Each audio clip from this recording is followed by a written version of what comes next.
పవన్ కళ్యాణ్ గారి కొడుకు మార్క్ శంకర్ గాయపడిన విషయం మనందరికీ తెలిసిందే. సింగపూర్లో తాను చదివే స్కూల్లో అగ్ని ప్రమాదం చోటు చేసుకున్న నేపథ్యంలో అందులో మార్క్ శంకర్కి గాయాలయ్యాయి.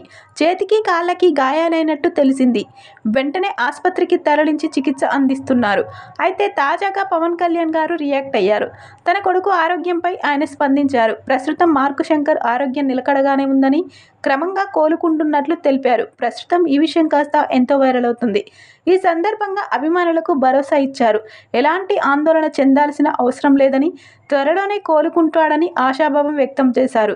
ఈ సందర్భంగా కొడుకు కోలుకోవాలని ప్రార్థనలు చేసిన, తనని వాకప్ చేసిన సినీ రాజకీయ ప్రముఖులకు పవన్ కళ్యాణ్ గారు ధన్యవాదాలు తెలిపారు. తన కొడుకు కోసం ఇంతమంది రియాక్ట్ కావడం పట్ల ఆయన సంతోషం వ్యక్తం చేశారు. ఈ సందర్భంగా పీఎం మోడీకి సీఎంలు చంద్రబాబు, రేవంత్ రెడ్డి, మంత్రులు నారా లోకేష్, ఇతర మంత్రులు, బీఆర్ఎస్ నాయకులు, ఎంపీలు, ఎమ్మెల్యేలు, ఎమ్మెల్సీలు, సినీ ప్రముఖుల అభిమానుల అందరికీ ఆయన ధన్యవాదాలు తెలిపారు. ఈ మేరకు డిప్యూటీ సీఎం పవన్ కళ్యాణ్ గారు ఒక నోట్ విడుదల చేశారు. ఇదిలా ఉంటే కొడుకు ఆ స్థితిలో ఉన్నా కూడా తన కార్యక్రమాలే ముఖ్యమని భావించిన పవన్ కళ్యాణ్ గారు మన్యం జిల్లాలో ఆ రోజు పలు అభివృద్ధి కార్యక్రమాలు ప్రారంభించారు.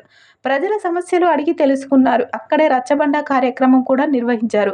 సాయంత్రం వరకు ప్రజలతోనే, ప్రభుత్వ కార్యక్రమాలతోనే బిజీగా ఉన్న ఆయన ఈ సాయంత్రం సింగపూర్కి బయలుదేరి వెళ్ళిపోయారు. అన్నయ్య, చిరంజీవి, వదిన సురేఖలతో కలిసి ప్రత్యేక విమానంలో సింగపూర్కి వెళ్ళినట్టు తెలుస్తుంది. ప్రస్తుతం ఈ విషయాలు కాస్త ఎంతో వైరల్ అవుతున్నాయి.